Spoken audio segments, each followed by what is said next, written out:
Tá bom? Vamos abrir a palavra de Deus no livro do Apocalipse, no capítulo de número 4, desde o versículo 1 até o versículo de número 11. Só que também indagando a não presença da Josi, das meninas. Debinha não está bem de saúde, a Josi também não está muito bem, e hoje não puderam estar aqui, mas em nome de Jesus, sexta, domingo, estaremos aqui, toda a família reunida em nome de Jesus Cristo. Apocalipse capítulo de número 4, versículo 1 até o versículo de número 11. Amém? Quem for encontrando aí, se manifeste com gritos de glória a Deus. Versículo 1 diz assim: E depois de tudo isso que me foi revelado, eu vi uma porta aberta no céu, e a primeira voz que ouvi, como voz semelhante de trombeta, que falava comigo, também me disse: Sobe aqui, João, e te mostrarei as coisas que devem acontecer depois dessas primeiras. E imediatamente estive em espírito, e eis que um trono estava colocado no céu, e um alguém ou um ser estava sentado no trono. Aquele que estava sentado era semelhante ao aspecto a pedra de jaspe, ou a pedra de sardônio, e havia ao redor do trono um arco-íris semelhante ao aspecto de esmeralda. E ao redor do trono havia 24 tronos, e vi sentado nos tronos 24 anciões, cobertos de roupas brancas, e com coroas de ouro em suas cabeças. E do trono saíam relâmpagos, estrondo de trovões, e há 7 lâmpadas de fogo ardendo diante deste trono, as quais são 7 espíritos de Deus. E diante do trono havia um mar semelhante a vidro, semelhante também ao cristal.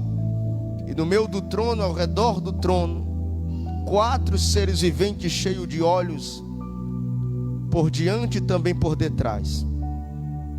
O primeiro ser vivente é semelhante a um leão, o segundo é semelhante a um bezerro, o terceiro é semelhante a rosto de homem, e o quarto é semelhante a uma águia voando.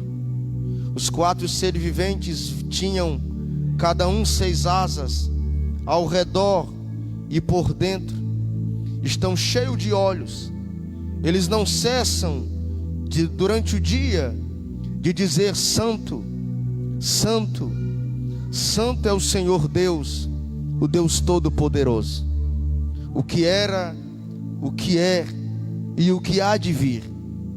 Quando os seres viventes dão glória e honra e ações de graças ao que está sentado no trono, ao que vive pelos séculos dos séculos, os 24 anciões se prostram diante daquele que está sentado no trono e adoram aquele que vive pelos séculos dos séculos, e lançam as suas coroas diante do trono, proclamando, dizendo: Senhor, Tu és digno de receber toda glória, toda honra, todo poder, porque Tu criaste todas as coisas, e pela Tua vontade existem e foram criadas. Amém? Você pode se assentar em nome de Jesus. Que texto magnífico. Sabemos, fazendo uma exegese correta do texto, que o autor dessa escritura, de punho humano falando, é João, o apóstolo ou discípulo do amor, o amigo de Jesus, aquele que esteve ao lado de Jesus durante 3 anos e meio. Sabemos da origem, do lugar geográfico onde essa carta foi, onde esse livro foi escrito. Foi na ilha de Patmos, na fortaleza de Patmos, aonde o discípulo, o apóstolo João, está ali preso, está sob domicílio. Ele que escolheu cumprir uma pena naquela ilha, aquele que era o discípulo do amor, escolheu por vontade estar ali para cumprir uma pena imposta por Roma. Sabemos também que Patmos não era uma das melhores prisões que poderia proporcionar algum conforto, mas o apóstolo João ali está naquele lugar não de conforto, é um lugar não propício para que possa escutar a voz de Deus, para que possa ver Deus se manifestar, para que possa usufruir das grandezas de Deus. Mas diz que foi nessa ilha chamada Patmos que ele recebeu a maior revelação dos seus dias. Ele recebeu a revelação do Apocalipse. Com cerca de 85 anos de idade, ele recebe em suas mãos, em sua mente, em sua alma, esse tratado teológico escatológico que nós acreditamos até os dias de hoje. Foi na ilha de Patmos, com 85 anos de idade, que ele recebeu essa revelação que nós temos por nome de Apocalipse. Seu nome já fala por si mesmo, revelação. E diz que estando ele preso, ele recebe a revelação do Apocalipse, que é dada para 7 igrejas da Ásia Menor, da época a qual João está vivendo. Ele recebe uma mensagem que é direcionada à igreja de Éfeso. E ele vai dizer: olha, essas palavras são fiéis e verdadeiras. Bem-aventurado é aquele que escuta as palavras desse livro. Em todo o Apocalipse ele vai remeter essa frase, ele vai repetir algumas vezes. A segunda igreja que ele vai também direcionar a palavra está no versículo de número 8 do capítulo 2 de Apocalipse. É a igreja de Esmirna. Ele termina dizendo o recado para Esmirna, dizendo: quem tem ouvidos ouça o que o Espírito diz às igrejas. Aquele que vencer não sofrerá qualquer dano da parte da segunda morte. Existe uma promessa para a igreja de Esmirna. Ele também tem uma terceira mensagem, que é para a igreja de Pérgamo. Quando ele vai escrever a Pérgamo, ele também vai encerrar a sua fala, a sua escrita, o seu recado no versículo de número 17, dizendo: aquele que tem ouvidos ouça o que o Espírito diz às igrejas. Aquele que vencer eu darei de comer do maná escondido, e também lhe darei uma pedrinha branca sobre o qual o nome está escrito, um novo nome, a qual ninguém conhece senão aquele que receber essa pedrinha branca. Ele também vai receber uma quarta mensagem. Ele vai receber um rolo também direcionado à igreja de Tiatira, uma igreja dos seus dias que era pautada na palavra de Deus, uma igreja que era pautada nas sagradas escrituras. E quando ele escreve a Tiatira, ele começa dizendo no versículo 18 do capítulo 2, dizendo: escreve ao anjo da igreja que está em Tiatira, o Filho de Deus, aquele que tem os olhos como chama de fogo. Ele tem uma mensagem também para a igreja de Tiatira. Ele encerra no versículo 29, dizendo: aquele também que tem ouvidos, ouça o que o Espírito diz às igrejas. Ele também vai receber uma outra mensagem para a igreja também que está na Ásia Menor, por nome Sardes. Ele vai escrever para Sardes, dizendo que Deus ainda tem um plano, um projeto para cumprir naquela igreja. Quando ele está terminando o punho da sua escritura, a punho, a mão, a próprio dedo, ele escreve no versículo número 6, encerrando a escritura para Sardes, dizendo: aquele que tem ouvidos, ouça o que o Espírito diz às igrejas. Ele vai escrever uma sétima mensagem.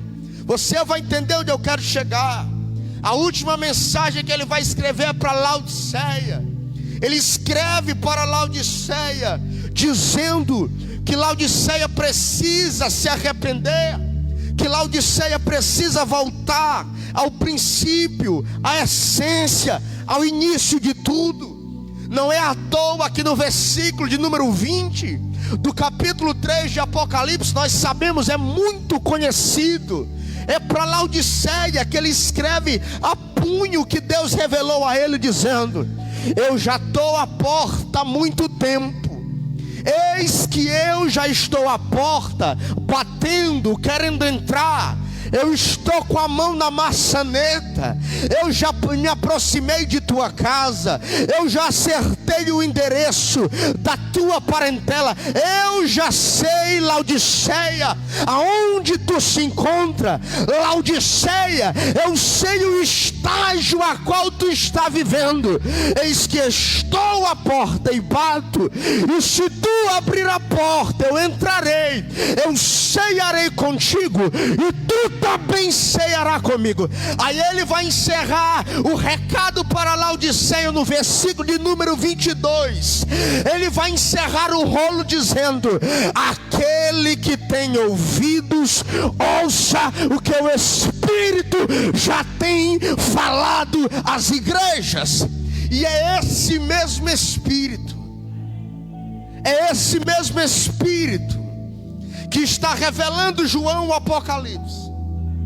O curioso é que no capítulo 1, capítulo 2, capítulo 3, Levi, João está tendo a revelação do Apocalipse aqui na terra.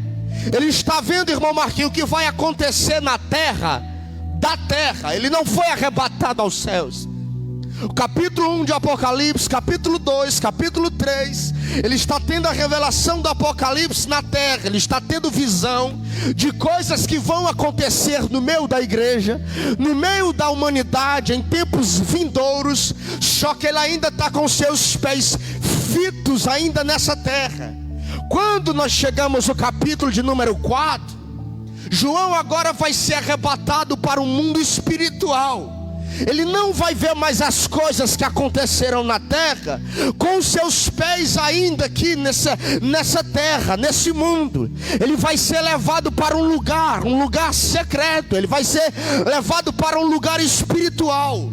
O capítulo 4 inicia-se a revelação do Apocalipse, ensinando a nós, as igrejas, a João, que ele nos primeiros 3 capítulos está tendo a revelação do Apocalipse na terra. Mas agora Deus está, o Espírito do Senhor está lhe levando para que ele possa ter a revelação do Apocalipse do lado de dentro do céu. João agora está saindo aqui da terra, a qual ele está vendo que vai acontecer ainda nessa terra, nesse mundo, e agora ele vai receber as grandezas da revelação. Só que quando chega no capítulo 4, o Espírito o leva, o Senhor o leva em espírito, para que ele possa ver as coisas da terra e que vão acontecer. Ele agora está vendo de cima para baixo. João agora está na parte de cima. É o que nós pentecostais dizemos, que João agora está na parte de dentro do céu. Ele está vendo o mundo, o que vai acontecer na humanidade em tempos vindouros, da parte de dentro do céu. Ele foi arrebatado em espírito, e as grandezas das revelações agora foram manifestadas em sua vida. E no capítulo 4, ele vai dizer que viu coisas acontecerem, e principalmente ele vai falar do que havia dentro do céu. João agora, ele vai ver o céu do lado de dentro. E chegará um dia para cada um de nós que somos a igreja, a noiva do Cordeiro, em que nós iremos contemplar, ver, presenciar o que é o céu pelo lado de dentro. Assim como João, em sua época, na época em que ele estava em Patmos, em que era um lugar de sofrimento, um lugar de prisão, um lugar de morte, um lugar de esquecimento, um lugar de crueldade, um lugar truculento, ele pôde ver as grandezas das revelações que Deus havia lhe dado. Nós aprendemos que independente dos momentos, situações, adversidade em que passamos, é sempre um momento oportuno para que Deus possa manifestar os céus sobre a nossa vida. Independente do lugar, independente do momento, independente da situação, independente da luta, independente do que passamos, existirá sempre uma razão e um porquê. E isso nada mais é do que a oportunidade que Deus está criando para manifestar os céus do lado de dentro para o seu povo. Eu não sei se muito de nós temos entendido, mas o meu Deus tem manifestado em minha vida o que eu estou prestes a viver e a vivenciar juntamente com o povo de Deus, a manifestação do reino dos céus no meio da igreja. Eu creio nisso, que não são simplesmente as lutas que nós iremos passar apenas, não é só isso, mas que Deus também vai manifestar os céus dos dias de hoje. Deus também vai nos revelar as grandezas dos céus que Ele ainda tem para manifestar na vida do coração e no seio da igreja do seu povo. Não se trata só de luta, não se trata só de prisão, não se trata só de sofrimento, não se trata só de Patmos, não se trata só de cadeias, não se trata só de depressão, não se trata só de frieza espiritual, não se trata só disso, daquilo, de mazela, de pessimismo, não se trata somente disso. Se trata de uma revelação ainda maior do céu sobre a nossa vida.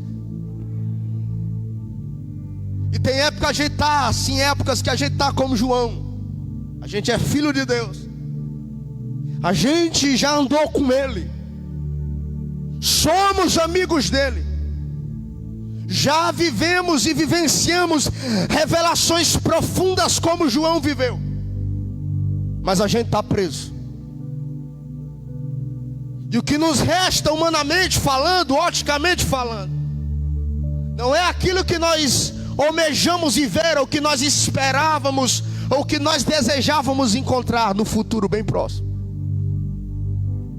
Mas aqui eu vejo algo tremendo Deus fazendo sobre a vida de João. Eu vejo ele vendo as coisas de baixo, mas eu também vejo Deus erguendo o homem para olhar as coisas da parte de cima. A igreja que vai ser arrebatada é uma igreja que vai ser arrancada daqui de baixo. É uma igreja que vai ser levada para o Senhor, para estar dentro da sala do trono. Pastor, em qual momento a igreja vai ser arrebatada? Em qual momento a igreja vai ser assunta aos céus? Está aqui o versículo de número 1. Leia comigo o versículo 1 que diz: e depois disso eu vi uma porta aberta no céu, e a primeira voz que ouvi foi semelhante à voz de trombeta, que falava comigo, dizia: sobe aqui, João, e eu te mostrarei as coisas que vão acontecer depois destas. Onde é que acontece o arrebatamento da igreja? Qual capítulo acontece o arrebatamento da noiva do cordeiro, pastor? No capítulo 4. É quando a igreja vai ser arrebatada. Nós que somos, que cremos que Jesus vai vir buscar a sua amada, nós cremos que não passaremos pela grande tribulação, que ainda não foram abertos os 7 selos, que ainda as trombetas não começaram a ser tocadas, que ainda não começou a ser derramada as 7 taças da ira de Deus. O Apocalipse, nós que cremos assim, uma teologia armeniana, fala e nos ensina que nós não passaremos pela grande tribulação. A igreja vai ser arrebatada no capítulo 4. Capítulo 5, 6, 7, 8, 9, 10 até o 22 são acontecimentos secundários, um atrás do outro, que acontecerão de maneira seguinte, de maneira aleatória, acontecerão um atrás do outro. O arrebatamento acontecerá, a noiva do cordeiro será levada aos céus. E a primeira revelação que João recebe da parte de cima do céu é que ele diz: eu vi uma porta aberta. E é impossível não falar de porta aberta e não lembrar de Ezequiel. Ezequiel, quando está preso na Babilônia, no meio do cativo, em 70 anos que vai durar o cativeiro, Lá no capítulo 1 ele vai dizer: estando eu preso na Babilônia. Capítulo 1 de Ezequiel, versículo 1. Ezequiel, filho de sacerdote, ele que estava no cativeiro preso, a Bíblia diz que ele viu os céus se abrirem. E no versículo 1 do capítulo 1 diz que aconteceu no 30º ano do 4º mês, no 5º dia do mês, eu estava no meio dos cativos, junto ao rio Quebar, e se abriram os céus, e eu tive visões da parte de Deus. Eu tive visões de coisas que Deus quis me revelar. Eu tive visões no meio do cativeiro. Eu tive visões no meio do cativo, em uma terra estrangeira, em uma terra longe que não era minha. Parece que Ezequiel está apontando para um período escatológico. Parece que Ezequiel está falando para nós: nós não pertencemos a esse mundo, mas são em momentos como esses a qual o mundo está vivendo que Deus nos revela que tem algo grandioso e glorioso, para que a igreja possa começar a olhar para cima e ter esperança nas coisas do alto, e ter esperança nas coisas de cima. Eu não sei você, mas a minha esperança só aumenta quando as coisas começam a surgir nos tempos de agora. Rumores de guerras, terceira onda de Covid, desemprego, morte, apostamento da fé, as pessoas se apostatando da crença em Deus. Eu só posso acreditar que Deus está abrindo uma porta, uma janela do céu, para revelar à sua igreja que Ele está voltando para buscar a sua noiva. Eu só posso acreditar que o nosso Jesus está voltando. E o curioso é que Ezequiel, no capítulo 1, no versículo 1, ele diz: foi no 30º ano, no 4º mês, e no 5º dia desse mesmo mês, eu vi os céus abertos. Por que ele lembra o ano? Por que ele lembra o mês? Por que ele lembra a semana? Por que ele lembra o período? Porque todas as vezes em que Deus abriu os céus sobre a minha vida, todas as vezes que Deus abriu o céu sobre a tua vida, isso é a mais pura verdade. Se realmente foi Deus que abriu, todas as vezes em que Deus marcou, visitou, operou em nossa vida, todas as vezes que Deus resolveu abrir a janela dos céus sobre uma revelação sobre a nossa vida, a nossa história nunca mais foi a mesma. E nós começamos a contar: foi depois daquele dia, foi depois daquela época, foi depois daquela madrugada, daquele período, que Deus se manifestou a mim. Sempre é assim com quem serve a Deus. Quando de verdade Deus visita a nossa vida é marcada pela visitação de Deus. E Deus marcará, Max, a humanidade com a sua volta. Jesus irá voltar, será o maior acontecimento da história. A trombeta soará, os que ficarmos vivos serão arrebatados, os que dormirem no Senhor serão ressuscitados, e nós nos encontraremos com Ele nos ares, e celebraremos as bodas do Cordeiro. Eu creio que o nosso Jesus Cristo está voltando. E o curioso é que João vai dizer: eu vi. Eu fui arrebatado em espírito e eu vi uma porta aberta, e a voz daquele que falava comigo era semelhante à voz de trombeta. Trombeta anuncia um tempo, trombeta anuncia guerra, trombeta anunciava saída, trombeta anunciava posição, trombeta anunciava acontecimentos importantes. E não tem nada mais importante do que falta acontecer, do que Jesus vir voltar para buscar o seu povo. Não tem acontecimento mais importante do que esse, do que Jesus vir buscar a sua noiva. É por isso que a esperança do crente não pode ser perdida. É por isso que a esperança do crente não pode ser esquecida jamais. O nosso Jesus vai voltar para buscar a sua noiva. E o que foi que João viu, pastor, dentro dos céus? O que foi que João, no capítulo 4, viu dentro da sala do trono? O tema dessa mensagem são os segredos da sala do trono. Diga comigo, os segredos da sala do trono. A primeira lição que nós aprendemos no capítulo 4 sobre a sala do trono, porque João no capítulo 4, quando ele foi arrebatado, ele adentrou no lugar santíssimo, na sala do trono, ou na sala real. E a primeira coisa que ele viu na sala do trono está no versículo de número 1. Quando ele adentra a sala do trono, a primeira coisa que ele presencia são as portas que estão abertas. Quando no versículo 1 ele diz: eu vi uma porta aberta no céu. A primeira coisa que ele viu na sala do trono foi que as portas estavam abertas.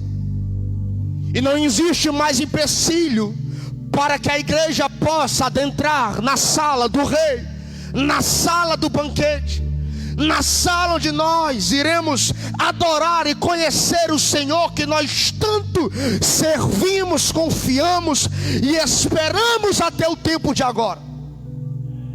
Não tem nada que possa impedir para que a noiva venha adentrar na sala do trono. A primeira coisa que João presenciou foi a porta. Não existia mais empecilho para que a noiva, para que ele pudesse adentrar no lugar santíssimo. Não tem como nós não lembrarmos de Marcos capítulo 15, desde o versículo 20 até o versículo número 44. Mais preciso, Marcos 15, 38, quando diz que Jesus deu um suspiro profundo, entregou o Espírito ao Pai. Antes ele grita: está consumado. Versículo 38 de Marcos 15 diz que o véu do templo se rasgou de cima a baixo, e diz que a terra tremeu, o chão foi sacudido, e diz que os sepulcros foram abertos, e muitos corpos de santos que dormiam no Senhor ressuscitaram. O véu do templo foi rasgado de cima a baixo, representando que não existe mais empecilho para que nós possamos adentrar na presença de Deus, representando que não existe mais empecilho para que a noiva do Cordeiro venha a ser arrebatada. O curioso é que quando o véu do templo foi rasgado, a história nos diz que esse véu tinha 10 centímetros de espessura.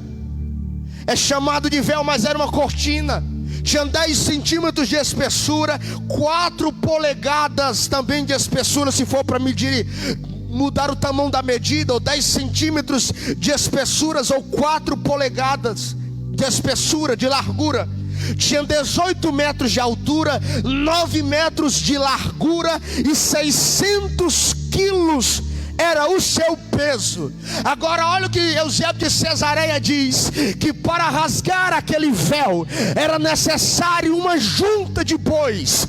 Só a força de uma junta de bois poderia rasgar aquele véu que pesava 600 quilos, que media 10 centímetros de espessuras ou 4 polegadas de largura, que media 18 metros de altura, 9 de largura, e era necessário simplesmente para rasgar aquele véu uma junta de bois. O que é uma junta de bois? São 2 bois unidos por um único jugo.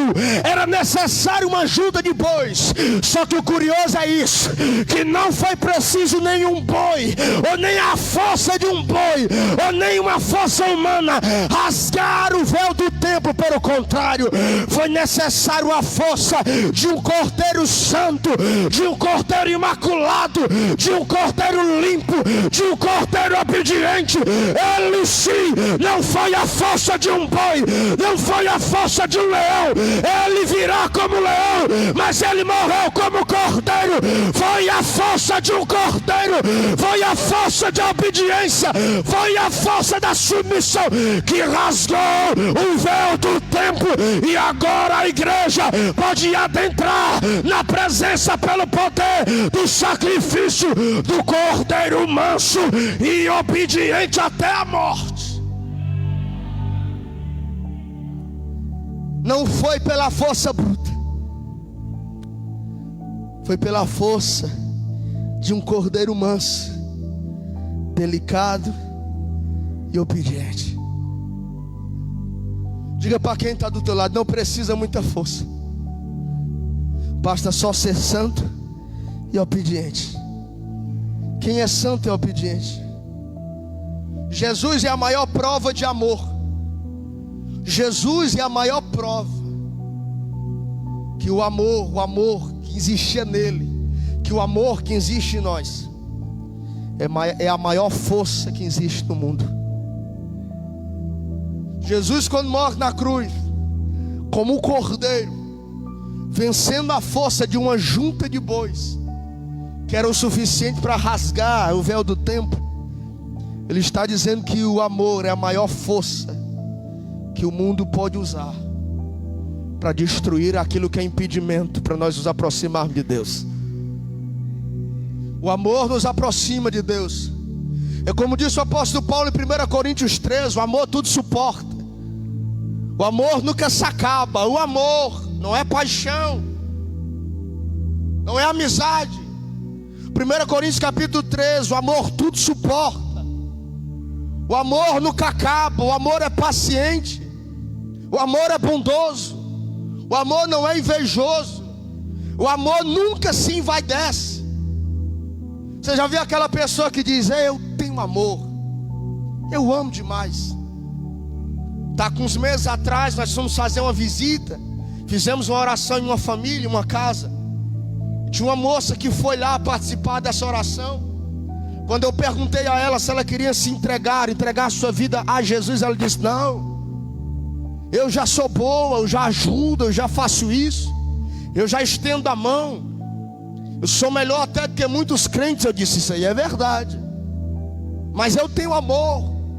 Eu sou boa, pastor. Não, eu faço isso, eu faço, eu já sirvo a Deus. Eu tenho amor em meu coração, eu ajudo, eu estendo a mão, eu sou compreensível. Ei, Paulo está dizendo que o amor não se envaidece. O amor, aquele que tem amor não diz que tem. Aquele que tem amor não bate no peito e diga: eu tenho amor e fulano não tem. Paulo diz que o amor ele não é invejoso. Quem tem o amor de Deus, ele não inveja o que é do próximo. Quem tem o amor de Deus, ele não deseja que o irmão, que o próximo tropece, mesmo que ele não venha ter o do próximo, simplesmente para que ele venha ver o próximo fracassado, porque ele não tem. Quem tem amor não é invejoso. Quem tem amor é bondoso, é o que Paulo está dizendo. O amor é paciente. Você tem paciência na casa? Esse aqui que vos fala, a paciência é pouca. Eu estou sendo tratado à luz da Bíblia, à luz da palavra, mas Paulo está dizendo: o amor é paciente, o amor nunca acaba. É por isso que a gente sempre diz: case, jovem, moça, moço, case com quem você ama, não por quem você é atraído, não porque a moça é bonita, não porque o rapaz tem um bom emprego, não. Case pelo amor, case porque você o ama e a ama, porque o amor, o verdadeiro amor nunca acaba. A idade chega, a carcaça, o corpo, a beleza vai embora, mas o amor permanece até o final. Paulo está dizendo que o amor tudo suporta, que o amor é paciente, o amor não se envaidece. Como disse o filósofo francês: o amor, o amor, o amor, para sempre o amor. Jesus nos ensina na cruz a primeira lição: que a porta está aberta, que o véu do templo foi rasgado pelo amor e não pela força. Não foi necessária a força da junta de bois, mas sim a obediência e o amor de um cordeiro manso, obediente e delicado. A segunda lição que nós aprendemos sobre a sala do trono, quando João adentra o céu, é que Deus estava, quando ele viu, e Deus está até agora, assentado em um alto e sublime trono. Versículo de número 2 diz assim, ó: e imediatamente eu estive em espírito, e eis que vi um trono, estava colocado nos céus, nos ares, e um estava sentado nesse trono. Quando ele adentra a sala do trono, a segunda visão que ele tem é que Deus continuava, estava, e ele viu o Senhor sentado no trono. Deus ainda da mesma forma continua sentado no trono até agora. Deus ainda continua nesse mesmo trono excelso, elevado, sublime e santo e glorioso trono. E se tratando de reino, de governo, de domínio, de trono, de política, quando João diz em Apocalipse, eu vi não só o trono, eu vi ele sentado. Por que ele diz isso? Na época de João, quando um rei passava muito tempo em guerras e não dava notícia do seu retorno, ocupando o trono do seu reino, acontecia o que acontece no tempo de agora, que é o que nós chamamos de anarquia.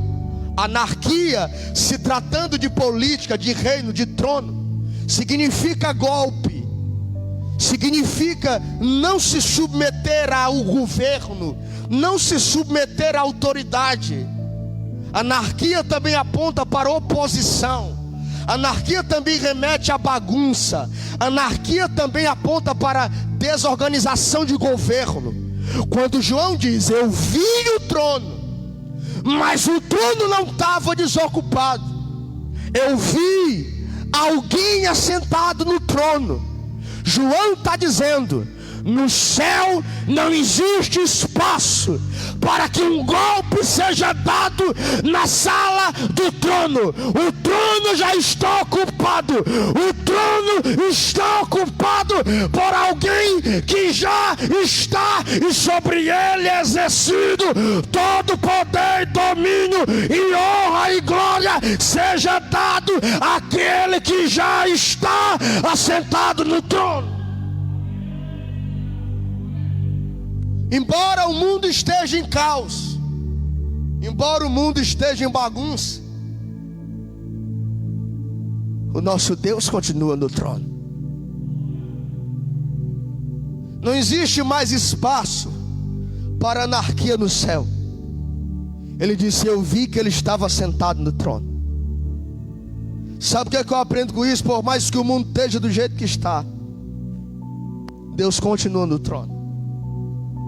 Por mais que o mal aparentemente vença algumas vezes em minha vida, em tua vida, Deus continua no trono. Por mais que a humanidade não creia nele, Deus continua sendo Deus, ele continua no trono. Por mais que eu e você venhamos a morrer, Deus continua no trono. Por mais que passe céus e terras, Deus continua no trono. Deus é Deus e ele continua no trono. Quando ele diz, eu vi ele assentado no trono. Você lembra de Isaías capítulo 6, quando Isaías tem a visão, quando o rei Uzias morreu, ele disse, no ano em que o rei morreu, eu vi o Senhor assentado no trono. Quando Uzias morreu, poucas pessoas sabem, mas existiu uma polêmica dizendo, será que o próximo rei também vai ser bom e bem sucedido que nem Uzias? Isaías, sendo a boca de Deus na terra, sendo a voz profética na terra, ele se perturba dizendo, e agora, Senhor, o que será de Judá? O que será da nação? Ele está angustiado dizendo, quem será que vai se levantar como próximo rei? É aí que Deus aparece e diz, a quem enviarei, a quem irá por nós? Deus está dizendo, eu já estou no trono, Isaías. E quem vai ser rei desse mundo eternamente será um que irá morrer e vos dará acesso ao verdadeiro trono que tu ainda não conhece. Deus está dizendo, a quem enviarei, a quem irá por nós. E então Jesus grita no terceiro céu e diz, envia-me a mim, Senhor. Isaías está entendendo, existe um Deus que continua no trono. Existe um Senhor que continua reinando no trono. Eu quero dizer para você que tem um Deus ainda que continua no trono. Eu posso perder a situação, o controle da minha vida. Eu, como pastor dessa pequena igreja, posso perder o controle da igreja. Mas o trono é de Deus, a igreja é de Deus, a tua vida é de Deus, a nossa família é de Deus, esse mundo é de Deus. Tudo que acontece é providência, permissão de Deus. Deus ainda continua no trono. Terceira coisa, terceira visão que João teve dentro da sala do trono. E quando nós estivermos lá, nós também veremos. Assim como João viu, nós também veremos. Quando nós estivermos na sala do trono, nós olharemos e contemplaremos, e os nossos olhos não se cansarão de contemplar. Coloca a mão no peito e diga assim comigo: eu jamais me cansarei de contemplar o que na sala do trono tem preparado para ser manifestado. Leia comigo o versículo número 3. E aquele que estava sentado no trono era semelhante ao aspecto de pedra de jaspe e sardônio. Jaspe e sardônio é uma pedra vermelha, amarronzada. Essa pedra jaspe e sardônio remete ao sangue do sacrifício do cordeiro que estava presente na sala do trono. O rei, o Senhor Deus, o Adonai, o Sabaote, o santo, soberano, eterno, ele está no trono. Mas no trono também tem a marca do jaspe e a marca do sardônio, que é semelhante ao sangue do cordeiro, que simboliza o sacrifício do sangue vertido do cordeiro.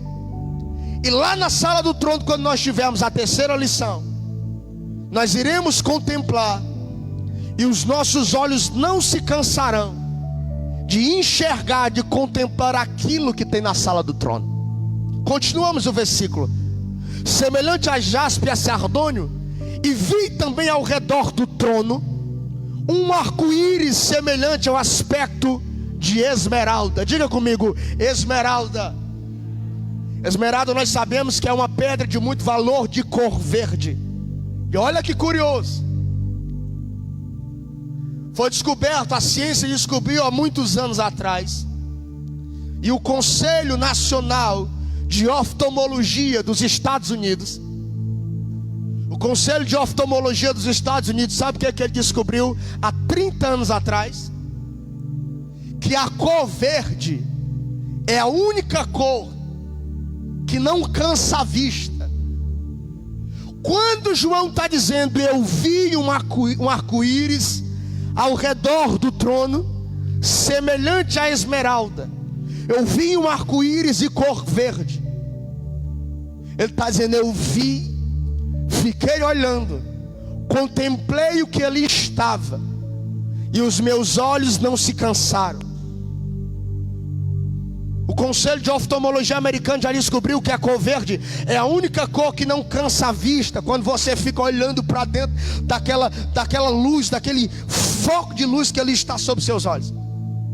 No céu, quando nós estivermos lá, na sala da adoração, na sala do trono, meu querido, quando nós estivermos olhando para o Senhor, e quando nós estivermos adorando a Ele, os nossos olhos não se cansarão. Por mais que seja o resplendor de sua glória, por mais que seja o resplendor de sua presença, a Bíblia diz que quando, no capítulo 1 de Apocalipse, quando João está recebendo a revelação do Apocalipse, diz que quando ele recebe, ele diz: eu me prostrei sobre os seus pés. E eram seus pés como um latão reluzante que brilhava nos meus olhos, como um metal reluzante que brilhava nos meus olhos. Eu não consegui olhar. João está dizendo, mas no céu não. Quando nós estivermos na sala do trono, existirá sobre ele o resplendor de sua glória. O que João está dizendo é semelhante à esmeralda, é de cor verde. Nós não cansaremos a vista, nós não teremos sono, nós não cansaremos os nossos olhos, nós não sentiremos fadiga, nós não sentiremos os olhos pesados aqui como você está agora. Você que acordou para labutar, para trabalhar no dia de hoje, eu sei que você está cansado lá no céu. Nós não teremos essa fadiga, fadiga, esse cansaço. Os nossos olhos não se cansarão de adorar a Ele, de olhar para Ele e de contemplar a sua beleza e dizer: santo, santo, santo, 3 vezes santo, e toda a terra está cheia da tua glória. Nós não nos cansaremos de olhar para Ele e declarar que Ele é santo. Na sala do trono, nós veremos a beleza do Senhor como Ele é. João vê um arco-íris de cor verde ao redor do seu trono, e só lá no céu nós alcançaremos e conheceremos, e podemos presenciar com os nossos próprios olhos a perfeição da santidade do Altíssimo. Nós que já tivemos experiências com Deus, eu sei do que falo. Algumas vezes que Deus me visitou, eu fiquei constrangido, muito envergonhado daquela presença gloriosa ali que eu estava.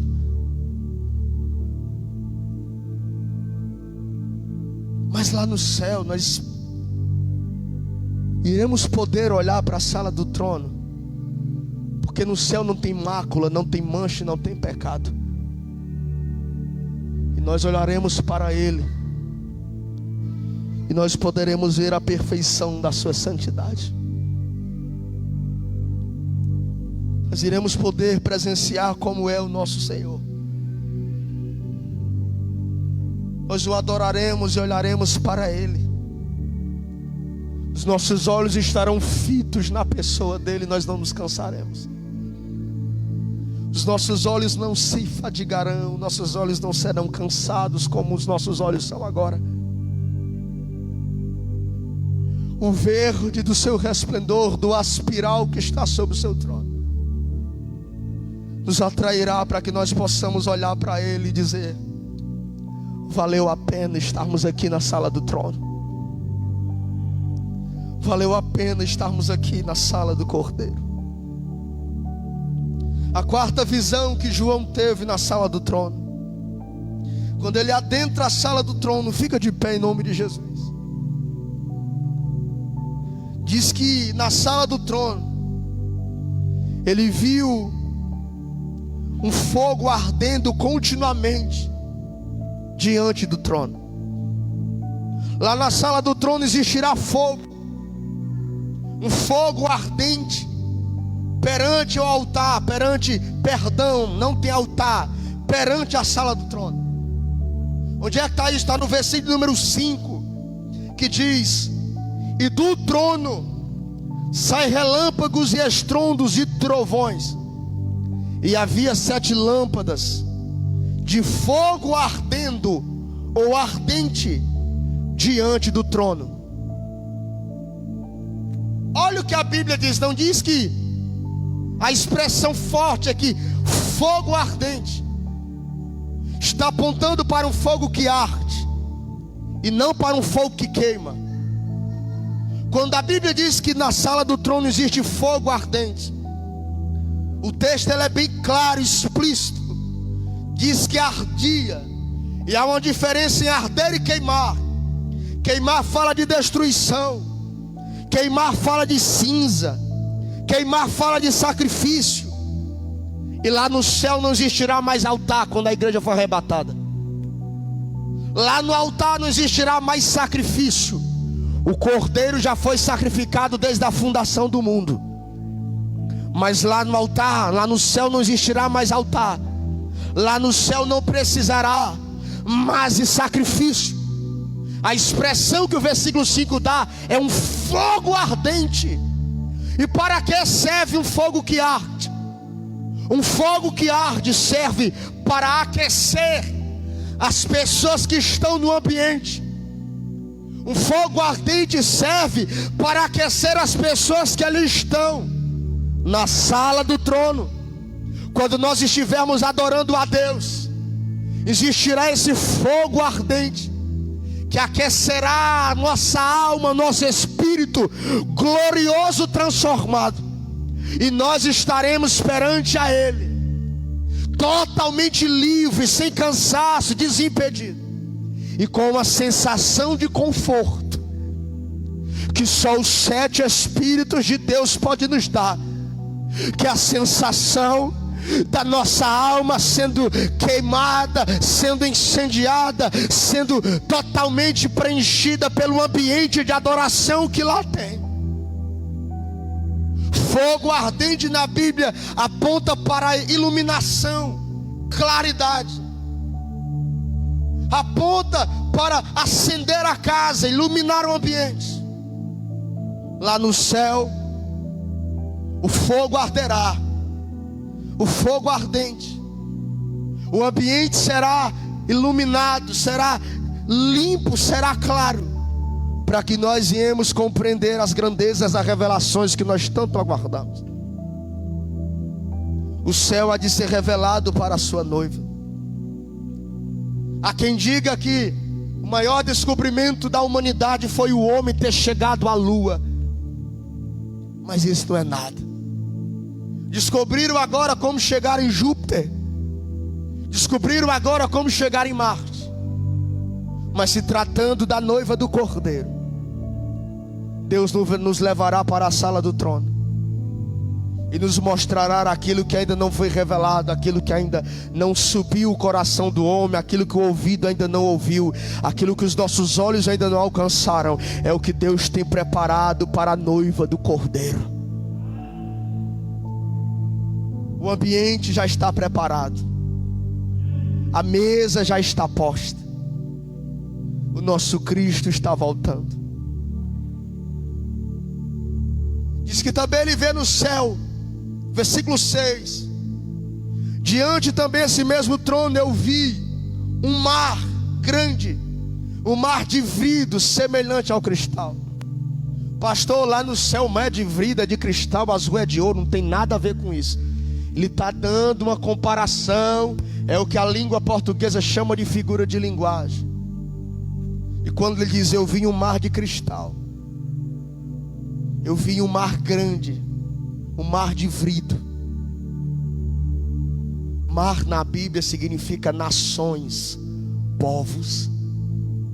Ele está dizendo sobre a sala do trono. Eu vi e olhei para baixo, para a humanidade, e eu vi que as nações da terra eram belas, eram limpas, semelhante ao vidro, semelhante ao cristal.